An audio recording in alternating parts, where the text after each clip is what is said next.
திவ்யா ஒன்றுமே பண்ணல. பாட்டு எழுதுறாங்க, நல்லா இருந்தது. இப்போ அவரோட ஒரு கருத்தா பேசுறாங்க. யாருனா இருக்காங்களா அங்க உள்ள போயிட்டு பிஆரால தான் இவங்க இவ்வளவு நாள். நண்பர்கள் அனைவருக்கும் வணக்கம். இப்போ லைவ்ல நடந்துட்டு இருக்க ஒரு விஷயத்தை பத்தி தான் நம்ம பார்க்க போறோம். பிக் பாஸ் சில சமயம் மார்னிங் டாஸ்க் அப்படின்ற மாதிரி டாஸ்க் தருவார்ல, அந்த மாதிரி ஒரு டாஸ்க் தான் தந்திருக்காரு. என்ன டாஸ்க் தெரியுமா? இந்த வீட்ல யாரெல்லாம் பிஆர் செட் பண்ணிட்டு வந்திருக்க வாய்ப்பு இருக்குன்னு நீங்க நினைக்கிறீங்கன்றத சொல்லுங்க. அதாவது இவங்கலாம் பிஆர் செட் பண்ணிட்டு தான் வந்திருக்க அதிக வாய்ப்பு இருக்குன்னு யாரை நினைக்கிறீங்களோ அவங்கள சொல்லுங்க. என்ன காரணத்தை வச்சு அப்படி நினைக்கிறீங்கன்றதையும் சொல்லுங்கன்ற மாதிரி பிக் பாஸ் சொல்லியிருக்காரு.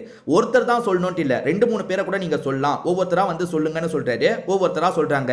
அரோரா சொல்லிட்டாங்க, கமருதீன் சொல்லிட்டான். அந்த மாதிரி கானா வினோத் வந்து சொல்றாரு. உண்மையிலேயே சொல்றேன், சூப்பர் பாயிண்ட் எல்லாம் வச்சு சொன்னாருங்க. கானா வினோத் யாரை சொன்னாருன்னா திவ்யாவை தான் சொன்னாரு. சோ திவ்யா கிட்ட எனக்கு என்ன கேள்வி இருக்கோ அது எல்லாத்தையும் கானா வினோத் சொல்றாருங்க. நம்மளாவது பரவாயில்ல, எல்லாத்தையும் வெளியே இருந்து பாக்குறோம். கானா வினோத் உள்ள இருந்தே அந்த விஷயத்தெல்லாம் கண்டுபிடிச்சிருக்காருன்னா உண்மையிலேயே சூப்பருங்க. இதை பத்தி தான் டீட்டெயிலா நம்ம பார்க்க போறோம். அதுக்கு முன்னாடி இந்த வீடியோக்கு ஒரு லைக் போடுங்க. ரெக்வஸ்டா தான் இந்த விஷயத்தை கேட்கிறேன். நீங்க லைக் போட்டீங்கன்னா இந்த வீடியோ புஷ் ஆகிறதுக்கு ஹெல்ப்ஃபுல்லா இருக்கும். சோ தயவு செஞ்சு இன்னும் லைக் போடாம இருக்கீங்கன்னா ஒரு லைக்கை போட்டு கண்டினியூ பண்ணுங்க. இன்னும் நம்ம சேனலை சப்ஸ்கிரைப் பண்ணாம இருக்கீங்கன்னா கண்டிப்பா சப்ஸ்கிரைப் பண்ணி வச்சுக்கோங்க. ஒவ்வொருத்தரா வந்து சொன்னாங்கன்னு சொன்ன பாத்தீங்களா, இவர் திவ்யாவை சொல்றாரு. திவ்யா கிட்ட எனக்கு இருக்க கேள்வியும் அதுதாங்க. திவ்யா வந்த நாள்ல இருந்து திவ்யா மாசு, திவ்யா கெத்து. ஏன்னா திவ்யா அந்த ஹோட்டல் டாஸ்க்ல எல்லாம் சொதப்புன்னு சொதப்புனாங்க. அப்பயே எல்லாரும் ஃபயர் விட்டுட்டு இருந்தாங்க. இந்த ட்விட்டர்ல நிறைய ஐடியா ஃபயர் விட்டாங்க, யூடியூப்ல நிறைய பேர் ஃபயர் விட்டாங்க. என்னத்தை இவங்க பண்ணிட்டாங்கன்னு ஃபயர் விடுறாங்கன்னு எனக்கு அப்பத்துல இருந்தே ஒரு கேள்வி இருந்ததுங்க. அதுக்கப்புறம் தான் கொஞ்சம் கொஞ்சமா வெளியே வருது. பிஆர் செட் பண்ணிட்டு வந்தாங்க, நிறைய வருது. அவங்க அண்ணன் போகும்போது 200% கன்ஃபார்ம் பண்ணாரு பாத்தீங்களா, அப்ப எல்லாருக்குமே தெரிஞ்சிருச்சு. இதை தாண்டி எப்பவுமே வந்து பிக் பாஸ்ல வந்து போலிங் மாதிரி கண்டக்ட் பண்ணுவாங்க. அந்த மாதிரி போலிங்ல ஒரு கேள்வி வந்திருக்காங்க. அது என்ன கேள்வினா, இங்க வந்து பிக் பாஸ்ல வந்து பிஆர் செட் பண்ணிட்டு இதுல யார் வந்திருப்பான்னு நினைக்கிறீங்கன்னும் போது 4 பேர் இருக்கு. அதுல பார்வதி பேர் இருக்கு, அரோரா பேர் இருக்குன்னு நினைக்கிறேன். அந்த மாதிரி திவ்யாவோட பேர் இருக்கு. திவ்யா தான் அதிக ஓட்டு வாங்கியிருக்காங்க. அப்ப மக்களுக்குமே தெரிஞ்சு திவ்யா தான் நிறைய பிஆர் செட் பண்ணிட்டு வந்திருக்காங்கன்ட்டு. சரி, இப்ப கானா வினோத் என்ன சொல்றாருன்னு பார்ப்போம். கானா வினோத் என்ன சொல்றாருன்னா, திவ்யா தான் பிஆர் செட் பண்ணிட்டு வந்திருக்க வாய்ப்பு நிறைய இருக்குன்னு சொல்றாரு.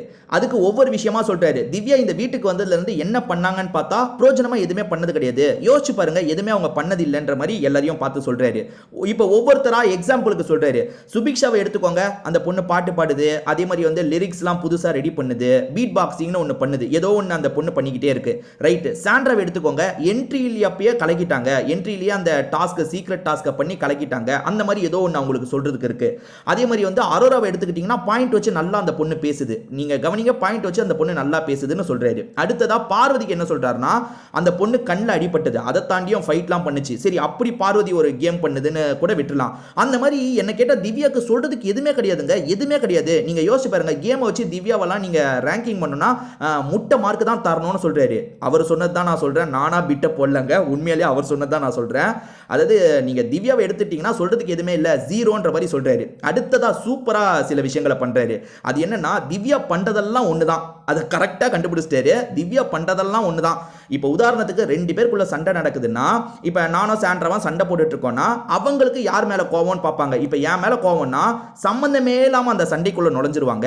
நுழைஞ்சிட்டு நீங்க எப்படி நான் அப்படி பேசுவீங்க, தப்புனா நீங்க அப்படி பேசக்கூடாதுனா அப்படின்ற மாதிரி நுழைஞ்சு நம்மளை காலி பண்ற வேலையை பண்ணுவாங்க. எல்லா இடத்துலயும் இந்த விஷயத்தை தான் பண்ணிட்டு இருக்காங்க. அவங்க மொத்தம் பண்றதே சண்டை, திட்டமிட்டு சண்டையை மட்டும் தான் பண்ணிட்டு இருக்காங்க. நான் என்ன நினைக்கிறேன்னா, கானா வினோத் சொல்றாரு, நான் என்ன நினைக்கிறேன்னா, அவங்க உள்ள வரும்போதே ஒரு அஜெண்டாவோட வந்திருக்காங்க. அது என்னன்னா, நான் திட்டமிட்டு சண்டை போடுவேன், நான் தான் கெத்துன்ற மாதிரி நீங்க நல்லா ஃபயர் விடுங்க, பிஆர் டீம்லாம் ஃபயர் விடுங்கன்னு சொல்லிட்டு வந்த மாதிரி இருக்கு. ஏன்னா தேவையில்லாம ஒரு சண்டையில நுழையிறாங்க, என்னென்னமோ பேசிட்டு அவங்க பாட்டுக்கு போயிடுறாங்க. அப்படி போறத இவங்களோட ஆளுங்க வெளியே இருந்து திவ்யா மாசு, திவ்யா கெத்துன்ற மாதிரி துண்டு கிளிப்பிங்ஸா போட்டு பிஆர் வேலை பார்ப்பாங்களோன்னு எனக்கு தோணுதுன்னு சொல்றாரு. ஏறக்குறைய உண்மையை போட்டு உடச்சிட்டாருங்க. அதுதாங்க நடக்குது. இந்த வீட்டோட ஸ்டார்டிங் இவங்க வந்த நாள்ல இருந்து அதுதாங்க நடக்குது. அந்த ஹோட்டல் டாஸ்க்லலாம் இவங்க எவ்வளவு சொதப்புனாங்க. சத்தியமா நீங்க யோசிச்சு பாருங்க. நான் பொதுமக்களை கேட்கிறேன், இந்த பிஆர் இந்த திவ்யாவுக்கு சொம்படிக்கிற குரூப்பை விட்டுருங்க. அவனுங்க ஏன் சொம்படிக்கிறாங்க, எதுக்கு சொம்படிக்கிறாங்கன்னு அவங்களுக்கும் தெரியாது, நமக்கும் புரியாது. நான் பொதுவா பார்க்குறவங்களுக்கு கேட்கிறேன். திவ்யா சரின்னு நினைக்கிறவங்க கிட்ட நான் சொல்றேன், நீங்க யோசிச்சு பாருங்க, என்னங்க திவ்யா பண்ணாங்க அந்த ஹோட்டல் டாஸ்க்லலாம். அவ்வளோ சொதப்பியும் திவ்யா மாசு, திவ்யா கெத்து. ட்விட்டர்லலாம் எப்பா சாவடிக்கிறாங்க திவ்யா கெத்துட்டு, எப்பா ஒத்துக்கிறோம்டா நாங்க திவ்யா கெத்துன்ட்டு கூட நம்ம சொல்லிடலாம்னு தோணுது. அந்த அளவுக்கு ஒண்ணுமே திவ்யா பண்ணாத போதே ஊதி பெருசாக்குறாங்கன்னா கண்டிப்பா பிஆர் தாங்க. சோ அதை கானா வினோத் கரெக்டா கண்டுபிடிச்சிருக்காரு. இதை பத்தி உங்களுக்கு ஏதாவது கருத்து இருந்தா கண்டிப்பா சொல்லுங்க.